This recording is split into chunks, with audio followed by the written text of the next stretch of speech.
Hi, I'm Lisa K. Donner, along with Mark Angelides, Sarah Cowgill, Tim Donner, and Pennell Bird. And this is the Conservative Five, Liberty Nation's online TV news program. On today's episode, Shucking and Jiving, the great Cuomo COVID scam. We take a gander at the smoke and mirrors in New York, and what it looks like for all the world is a cover-up. Climate change tilting at frozen windmills. After about 4 years of howling at the climate, the left is back in charge. What will they do about the millions of people freezing their butts off because their beloved windmills are frozen? Can't make this stuff up, folks. The distorted history of Black history. Is cancel culture taking away the real history of Black Americans? Top 5 Trump impeachment memes. It's all about comic relief these days, as the second impeachment of President Trump is now in the history books. And finally, exclusively for our members-owned subscribers, is America finally ready for a third party? The Republican Party is in chaos, it seems, but the question is it doomed to go the way of the Whigs? All this and more coming up in this episode of The Conservative Five.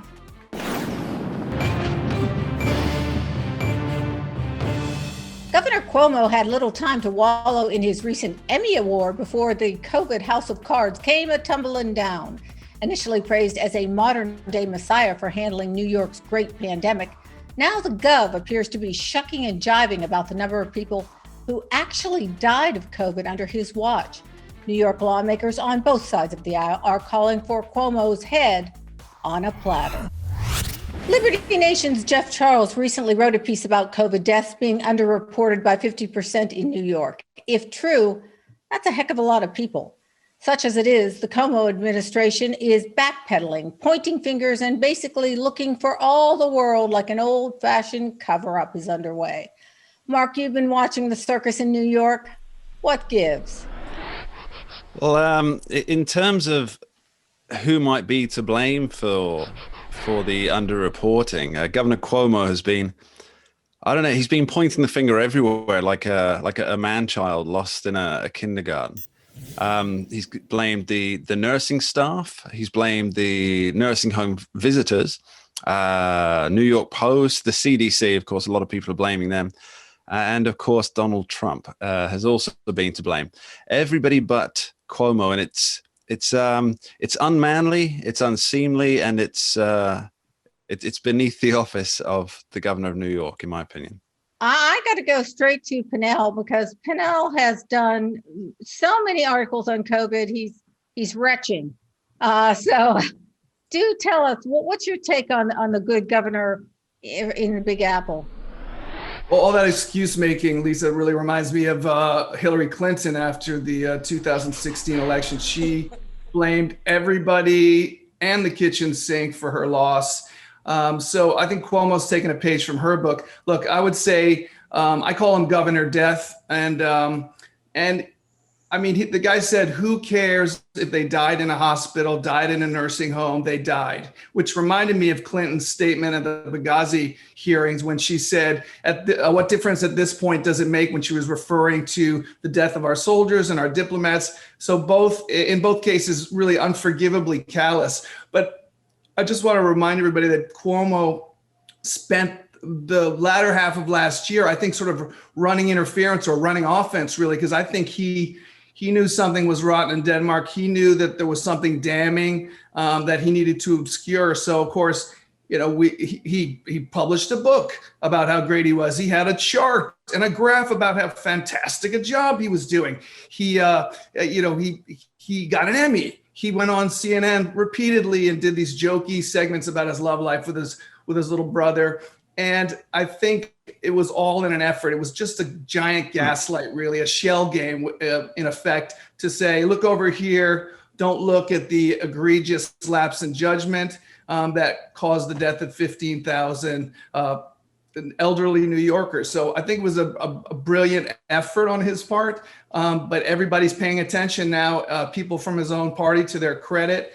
And I think, lesson learned, if you're talking about the deaths of Americans, you don't want to make cavalier pronouncements like, who cares and what's the difference, right? And by the way, and for the record, I think he should not return his Emmy, because I think he got it for most dangerous narcissists. So Very nice. Well, let me just say one thing.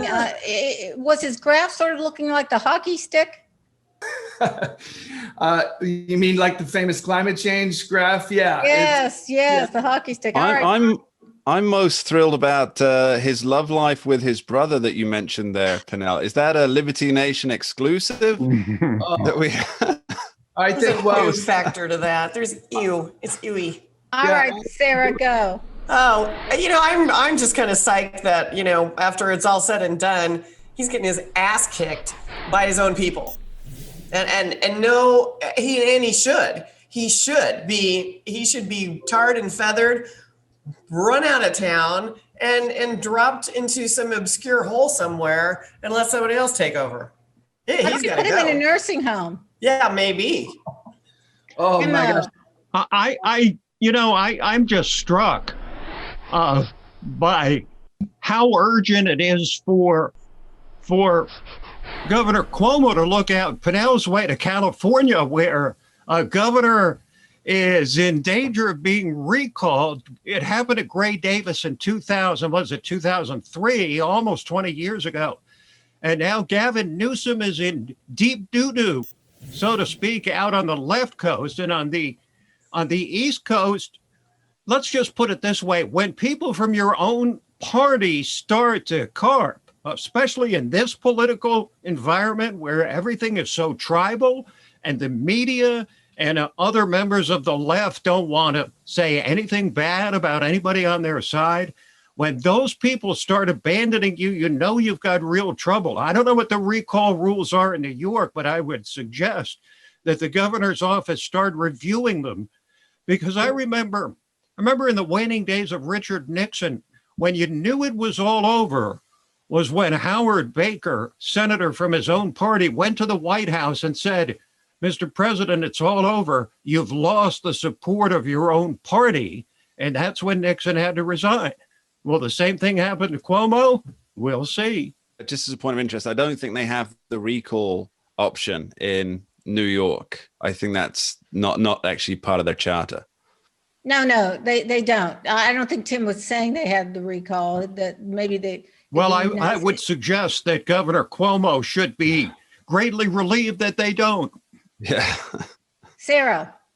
Well, I would be watching my back if I were Cuomo. I really would.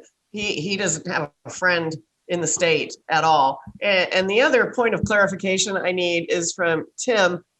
Is deep doo-doo technical term? I'm not sure I understand. It's a shop term, Sarah. It's an insider term. I'm not really at liberty to explain to you what it means. Yeah, I know. I'm down on the totem pole. It's an insider term. It's above your pay grade. Well, let me just say this. Apparently, there's a 76-page report out by, I believe the U.S. Attorney's name of the Southern District is Letitia James. Did I drive that right? Correct. Anyway, this woman is no conservative. Let's just, she's the one that went after the NRA, whatever. And she's got a 76-page report. The DOJ, Department of Justice, is investigating.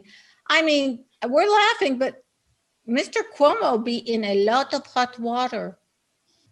Or doo-doo, depending. I think let's frame the question. Who's in more trouble, Gavin Newsom or Andrew Cuomo? Maybe Pinnell can weigh in on that one. Well, yeah.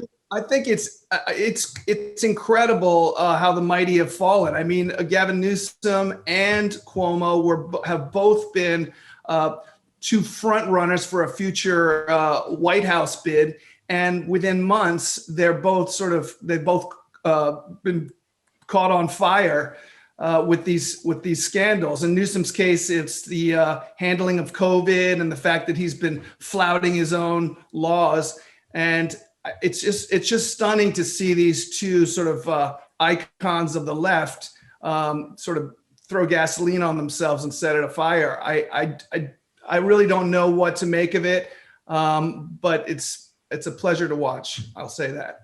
I don't think it'll last. I really don't. I think, we've thrown the cat up in the air, but as cats always do, and liberals, they tend to land on their feet and keep going.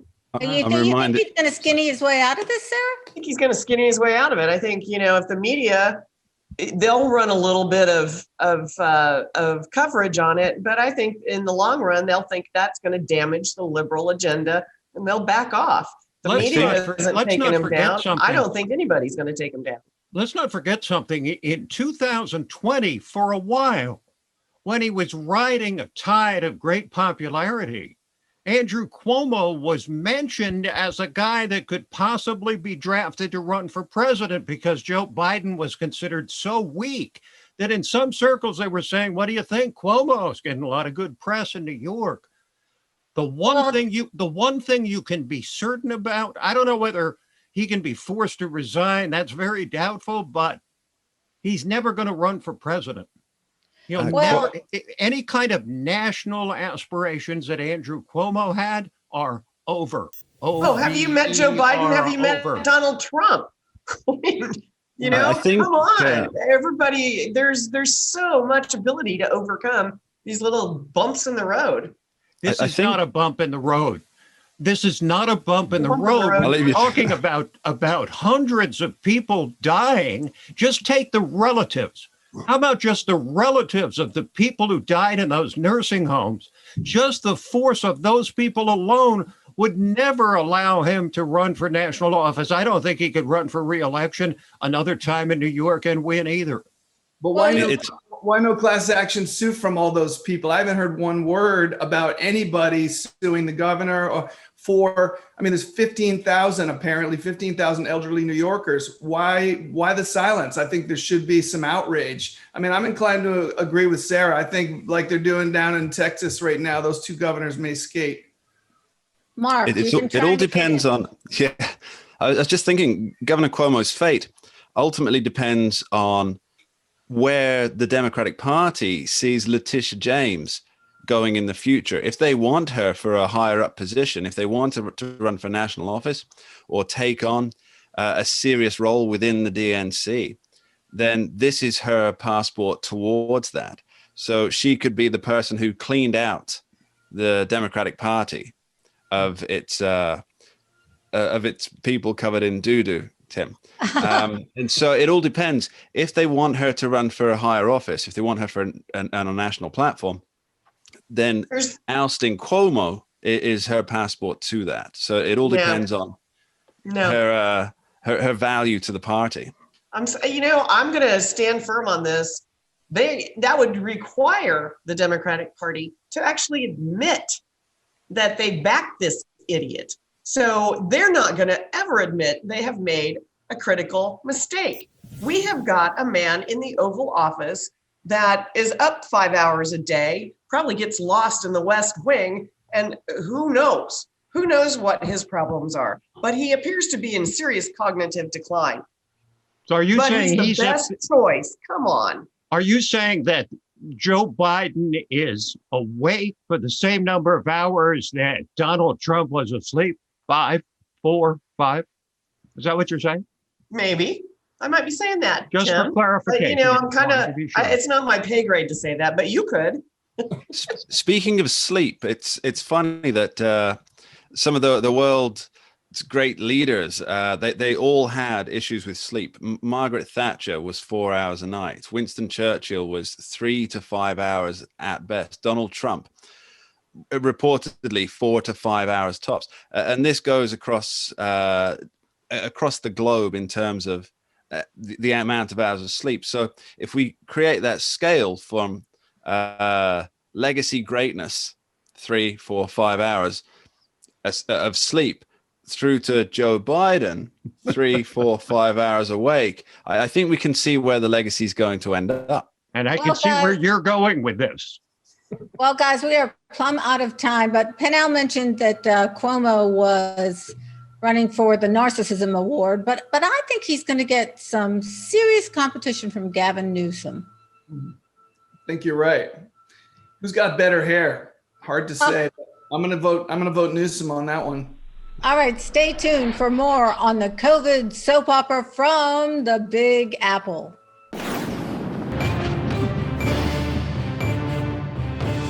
Sub-zero temps and heavy blankets of snow across the U.S. remind us that the time to talk about climate change is, well, now. Climate changers constantly tell us the cold has nothing to do with a warming climate. That appears to be falling on frozen ears. Instead, many harken back to 1979. You may remember that's when Leonard Nimoy starred in a documentary claiming that pollution would bring on a second ice age. Was Dr. Spock right all along? Tim, what do you say on the ever-revolving door of global warming, cooling, and the big chill of 2021? Well, the problem is that they keep changing the story and they keep moving the goalposts on us. In the 1970s, no less than Time and Newsweek both proclaimed on their covers the coming ice age. Okay, fast forward to after Al Gore had his mental breakdown after he lost the election to George W. Bush. He got rich off it, but he started the whole movement, or he popularized, shall we say, the whole movement about global warming. So we were told that the problem with this Earth was that it was warming so fast that we would all die soon. Then they realized that the dangers were far more expansive than just global warming, so they had to use the all-encompassing term, cleverly so, climate change, which means they can now attribute any kind of extreme weather to climate change. So when you go to a climate change extremist and you say, if the problem is global warming, climate change, then how do you explain all the record cold and snow that we're getting now? And they'll always say the same thing. Oh, silly, weather is different than climate. Climate change will mean that we're going to get searing hot temperatures that will burn us.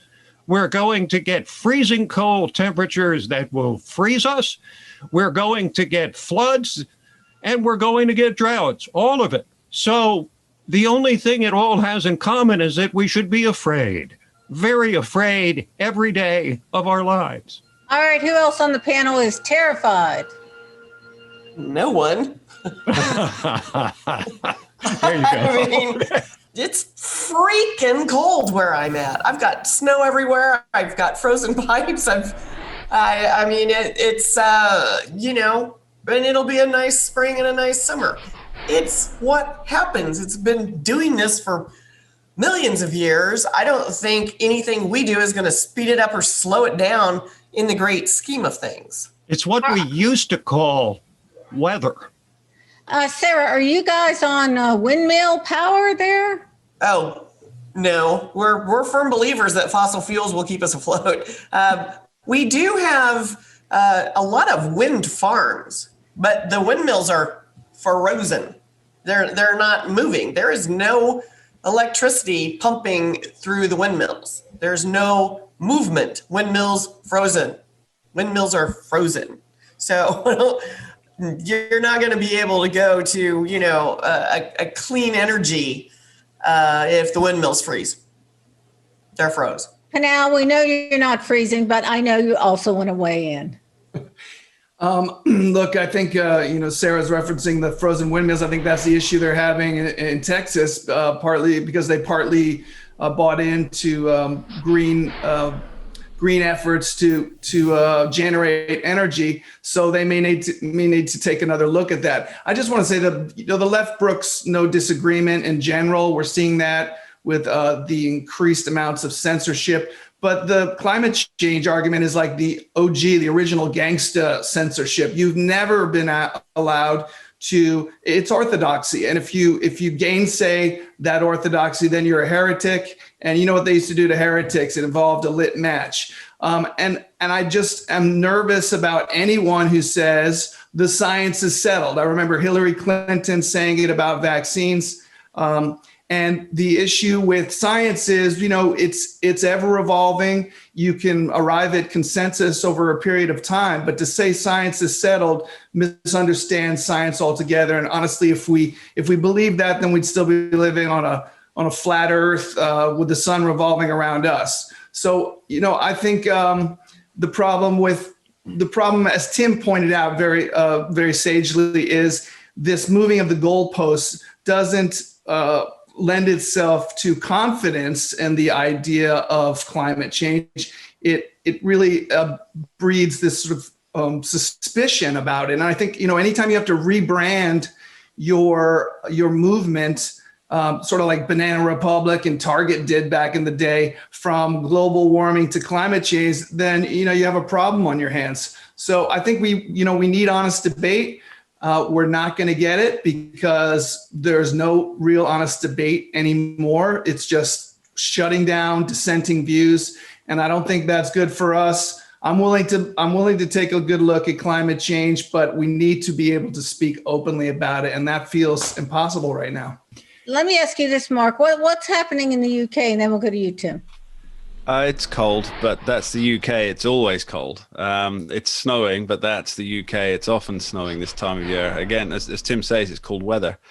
In terms of the general climate alarmism, I do think that the way out of this is, as Penel says, is conversation. But I think we're having the wrong conversations. Instead of talking about, you can't shut me down for trying to speak, you can't shut me down for questioning the consensus. I think what we should be talking about is how the solutions that are being offered are just so wrong.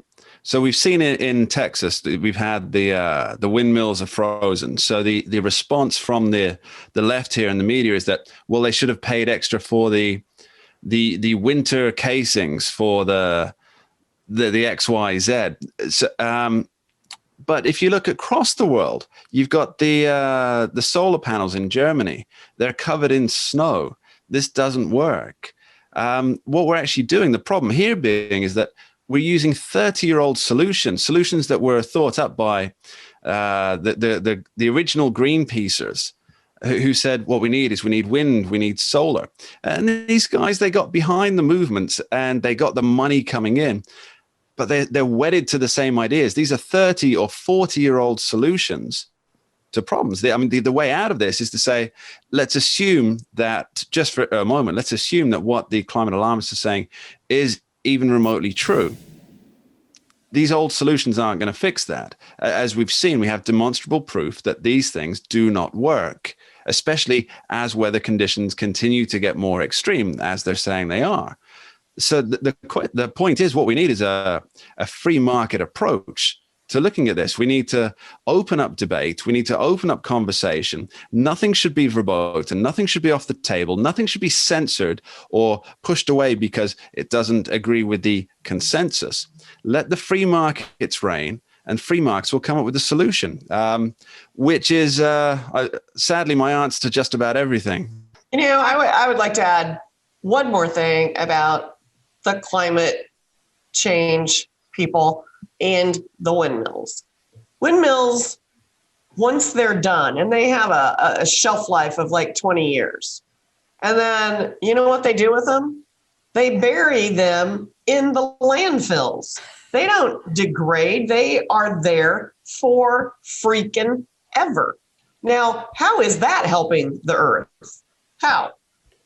Well, the problem is also at the federal level that, good climate science is dependent on honest scientists. And scientists who don't believe in the model of extreme catastrophic climate change cannot get federal funding. If they reveal that they have any hint of skepticism about the extreme climate change arguments, they're not going to get federal funding. So therefore, we're not going to get any good science that counters that of the extremists. And that's exactly the way they want it, because they don't want to debate. They don't want to discuss it. We're way beyond the point of discussion. Now it's going to be the point of simply asserting their power for extreme climate change measures, which are going to drive up the costs of energy, among other things. And how are the American people going to react to a climate change agenda that doubles their electric bills? Tim, there used to be 3 areas of science that would not get funding. That was time travel, perpetual motion, and one other which unfortunately escapes me now. But the new one is climate science that doesn't agree with the orthodoxy. It's now there with perpetual motion machines and time travel. Oh, faster than light travel was the other one. There's no funding for it because it's deemed to be an impossibility. 3 of them have a base in science. One of them has a base in, as Pinnell says, in orthodoxy. And that's a damn shame. Sorry, and let me just quickly say to Mark, one of the problems is that it's not just in climate change, it's pervasive throughout science, that there's so much bought science. Funding for vaccines, for example, comes a lot from big pharma, which is just counterintuitive. And the former editors of the Lancet and the New England Journal of Medicine, which are two of the most prestigious medical journals in the world, and that they say that it's hard to even believe scientific studies today. They're so hopelessly compromised. And so I think, as you point out with climate change, we see it across the board, and it's really dangerous and tragic. I think we're going to have to close this down. We're way over our time. I think there's a lot of good frozen food for thought. And no such thing as good frozen food. And I beg to differ. We'll keep tilting at frozen windmills, and I'll let you in on a little secret as we say goodbye. The way to unfreeze these wind turbines, oil-based jet fuel distributed by fossil fuel helicopters.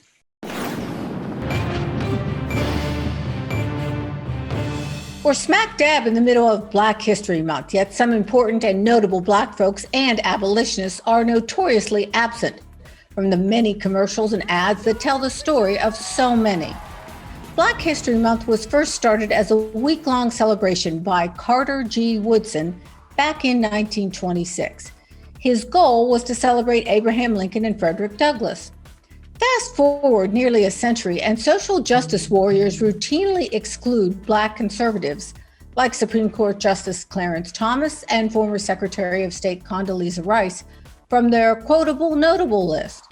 So it's time to turn to our panel for an explanation.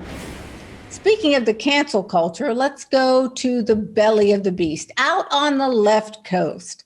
Liberty Nation's Pinnell Byrd lives there. So Pinnell, is cancel culture the death knell for Black conservatives?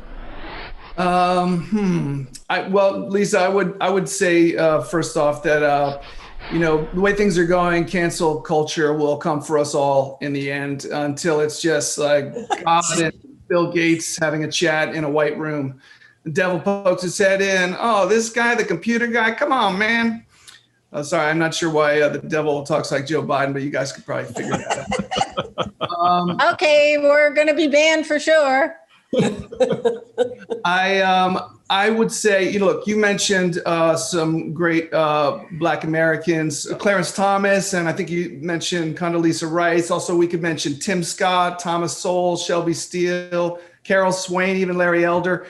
The list could go on and on and on. And I think the issue is they've all contributed invaluably to the American story, but they also, I think, highlight the sort of manifest hypocrisy of the left, because they are ignored or derided because of their inconvenient conservatism. And, that's just, I see that as just wrong. So I try to remember the lessons of Martin Luther King Jr. I think you can distill it down to one simple wish that he had, which is that we all judge each other based on the content of our character, not the color of our skin.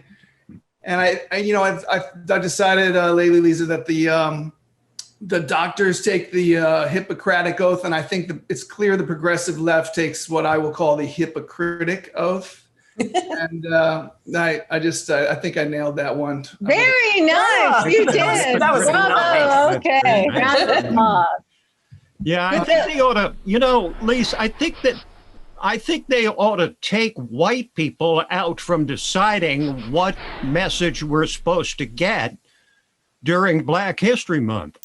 Because once the progressives get hold of the narrative, we're going to get something much more resembling 1619 rather than 1776. But, maybe we could split the difference. And you and I talked about this recently, Lisa, that maybe we could start something called the 1865 Project, which is a compromise between 1776 and 1619, because that's when the slaves were freed first with the Emancipation Proclamation, and more importantly, the post-Civil War amendments.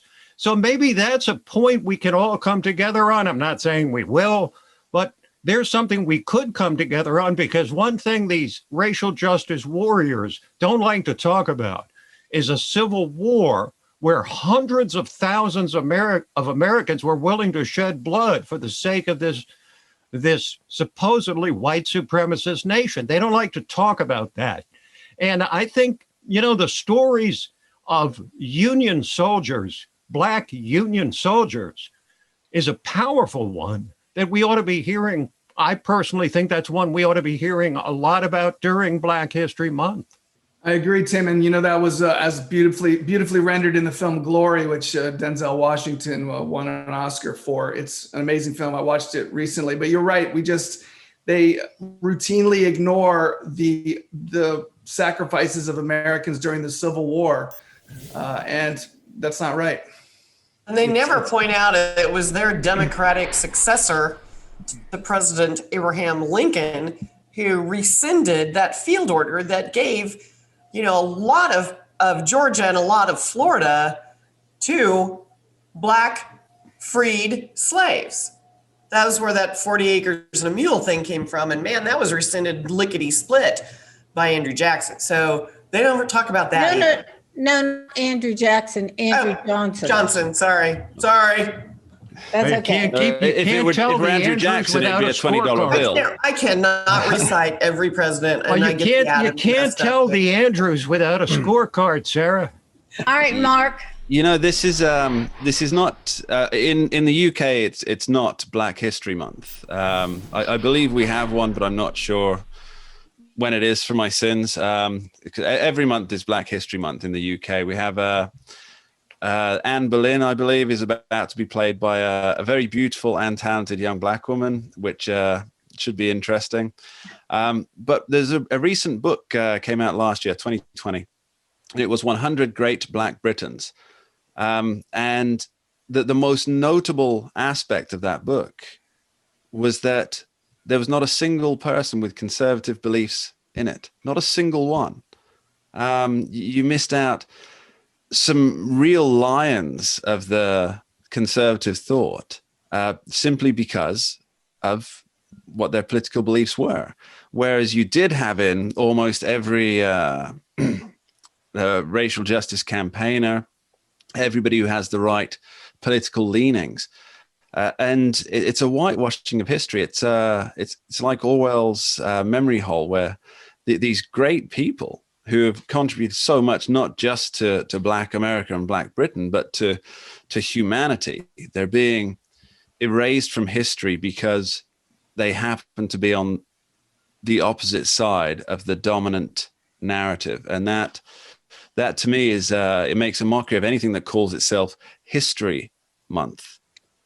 Yeah, well, we had a lot of founders that talked about the tyranny of the majority. And I don't know if they're the majority, but they sure are loud. Well, just before we take a hit, about 5 white people sitting around a table talking about Black History Month, Jeff Charles, Liberty Nation's Jeff Charles, was supposed to be here today. Unfortunately, he's in Texas, where the windmills are frozen, as we said in the last segment, which is why he couldn't be here. I think last I talked to him, he was on 37 hours of without power. All righty, stripping Black history of prominent conservatives appears to be the order of the day, but it only serves to tell one side of the Black story in America. And for that, here at C5, we say for shame.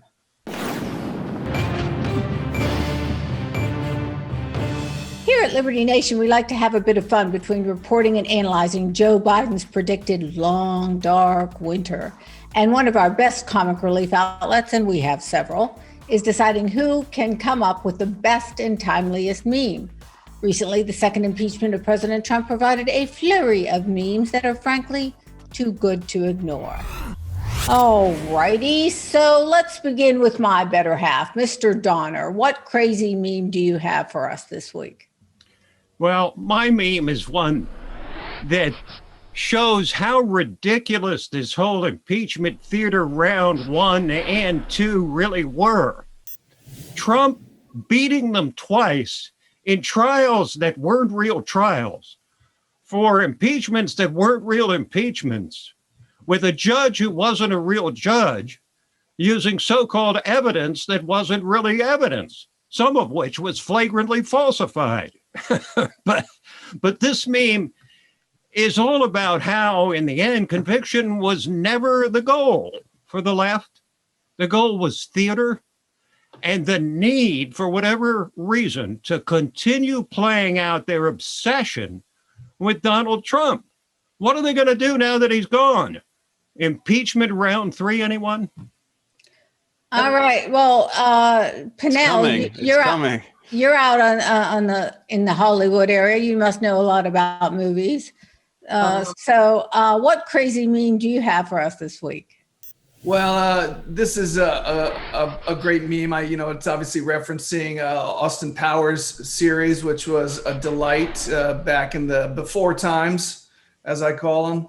And I like this meme because, it really speaks to the surreal ridiculousness of impeaching a man who no longer holds office. There's a strange quality in the left. It's like, when you break up with someone you love, there can be regret.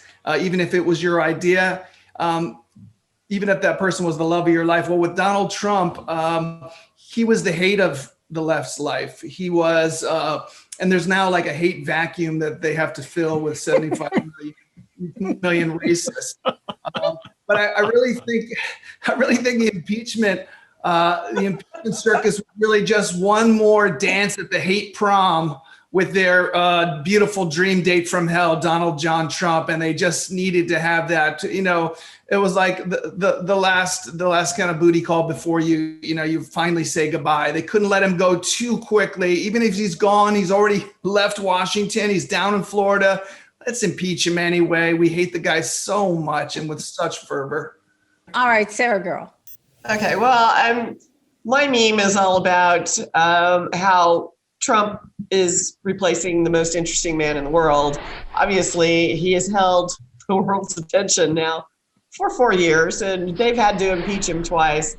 And even when they impeach him, they don't convict him. So I like that one. I throw it out there as the smug, I win, you lose expression on Trump's face. And to me, it made me laugh, and I didn't have a bad breakup over it. All right. Well, before we go to my meme, Tim, what was Trump holding up the Stanley Cup, or am I hallucinating? It's a good question, because it sure looks like the Stanley Cup. What's amazing is that the national media never picked up on that picture. Just kidding. No, it might have been the Stanley Cup, or as Sarah said, some kind of massive wrestling trophy. I'm not sure, but we ought to discover. I think we'll assign Mark to investigate the provenance of that picture. Maybe if you open up the cup, inside will be Pernell's hate vacuum. We didn't even think of that. It's a very high-end vacuum. I probably could not afford it. Go for Dyson. They're wonderful. They're much better than the hate vacuums. What about Hoover? All right. Anyway, my meme speaks for itself. Meet Owen. In the first part, you see Trump on the phone saying, "Hey, Nancy, it's Owen." The next panel has Nancy asking Owen who, and the third panel shows Trump laughing and saying, "Owen too." Anybody like that one? I loved that one, and it made the rounds all over social media. I think every single person I know reposted that meme, so it's a good one. It just, and it accentuates, just like the meme that I introduced. It just puts the lie to the idea that they were serious about trying to remove a guy from office who obviously wasn't going to be removed the first time, and then 12 months later, he'd already been removed from office, but they just wanted to punctuate the point. So it was never about actually removing him from office. It was just another, you know what it was? Let's just call it what it was.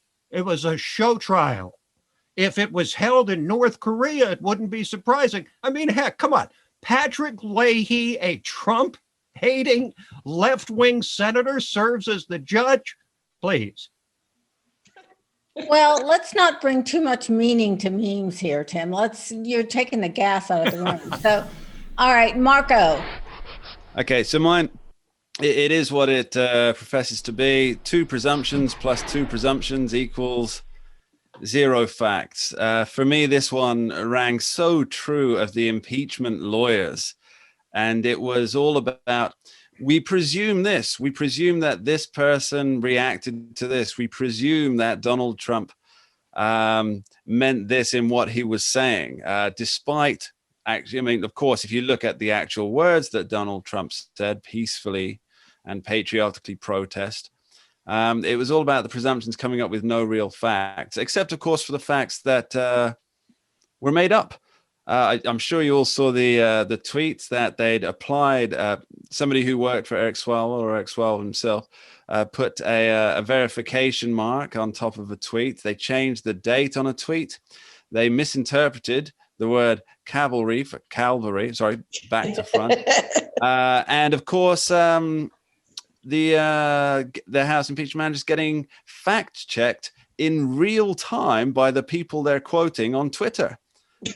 Well, maybe they're taking a page out of the Adam Schiff handbook. Well, the only good thing about the second impeachment was it allowed one of Trump's lawyers to finally and fully put the lie to the biggest lie of all, the lie that supposedly led Joe Biden to come out from the woods and decide to run for president, and that was Charlottesville.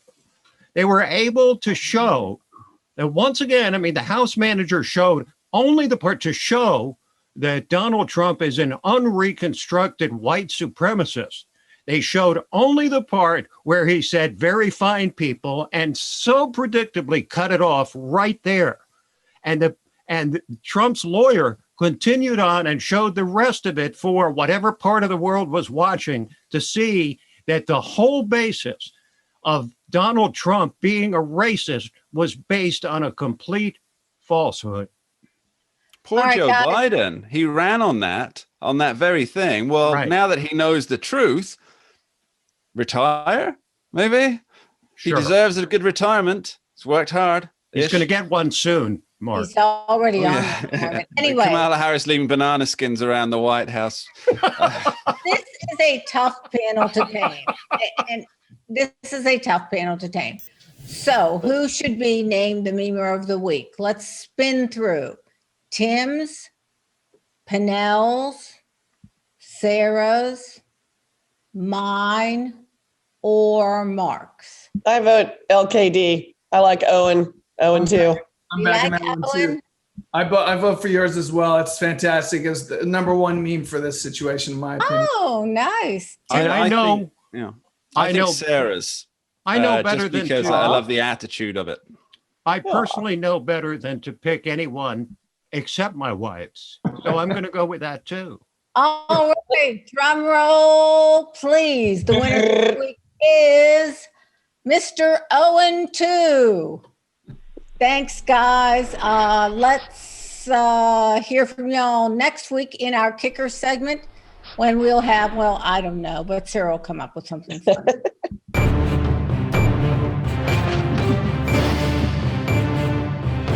That's it for our Conservative 5 panel today. Check out our other C5 shows and segments on your favorite video platform. YouTube, Vimeo, Rumble, we're on them all. As well, Liberty Nation has its own Roku channel where you can see all our TV productions. Thanks so much for tuning in. And remember to surf on over to libertynation.com. Sign up for our new member zone if you haven't already done so, just $17.76 a year. And remember, folks, liberty all the time and everywhere.